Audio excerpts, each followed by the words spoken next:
vous nous aviez instruit sur ce que c'était que la primauté du droit. On aimerait aussi savoir ce que c'est que la transparence. Qu'est-ce que vous entendez par la transparence au niveau, ou du moins au sein de l'ARNP? Les marchés publics sont une modalité d'exécution du budget de l'État. C'est un domaine de souveraineté de l'État. Mais, contrairement à certains domaines où il y a la confidentialité, où il y a une certaine austérité sur les informations, le législateur, l'État de Côte d'Ivoire, à l'image de tous les États modernes, a voulu que dans ce domaine-là, il y ait la transparence. Quel est le fondement logique? La commande publique doit obéir à une aspiration légitime des citoyens. Ici, c'est une république, c'est les citoyens contribuables. Tous nous payons les impôts de façon directe ou indirecte. Même ceux qui ne travaillent pas, quand vous partez faire des achats, tout ce qui est prélevé comme TVA est reversé dans la caisse de l'État. Voilà pourquoi en sortie, l'État a décidé que tout citoyen sache ce qu'on fait de son argent et qu'il faut cette transparence-là. La transparence, c'est l'accessibilité à l'information sur la commande publique à tous les citoyens. Et comment se manifeste la transparence au quotidien dans les marchés publics? Certes, au niveau de la régulation que l'autorité de régulation fait, mais aussi au niveau des autres structures, comme celle chargée du contrôle de la passation. D'abord, lorsqu'il y a un appel d'offres. Un appel d'offres ouvert, il y a obligatoirement une publicité dans le bulletin des marchés publics, appelé communément journal des marchés publics, et aussi dans d'autres journaux à grand tirage. Mais même pour les mesures dérogatoires, comme pour l'appel d'offres restreint ou le gré à gré, l'information est aussi accessible et passée dans ce journal des marchés publics. De telle sorte que tout le monde ait accès à l'information que dans tel domaine il y a des travaux, telle collectivité fait une livraison de fournitures ou telle collectivité ou telle société d'État veut commander des équipements.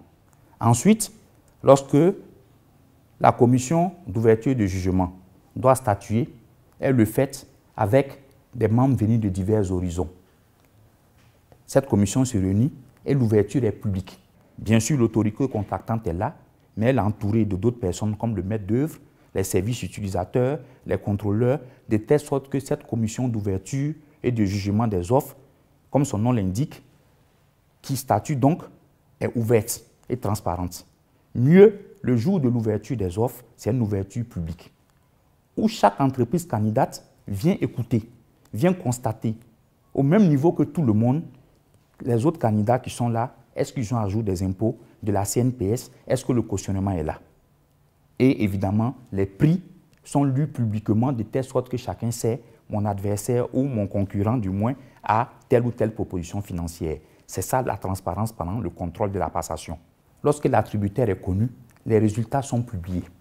Publiés dans le journal des marchés publics, dans les journaux aussi à grand tirage, quand les gens prennent cette option, à côté de l'option de base, qui est le journal des marchés publics. Et puis surtout, il est mis à la disposition des candidats le rapport d'analyse qui a prévalu aux attributions. De telle sorte que chaque candidat sait, pour chaque point donné ou pour chaque point refusé, pourquoi. On sait qui est le gagnant, qui est le perdant, mais on sait qu'est-ce qui a fait qu'il est le gagnant ou qu'il est le perdant. Donc, c'est une obligation, c'est un droit qui est donné par le Code des marchés publics. Il faut tenir à la disposition des candidats le rapport d'analyse qui a prévalu aux résultats qui sont publiés. Mais ensuite, cela nous permet de nous améliorer. Parce que vous pouvez venir 10 fois à une compétition. Si vous ne savez pas pourquoi vous avez échoué, vous ne pourrez pas vous améliorer.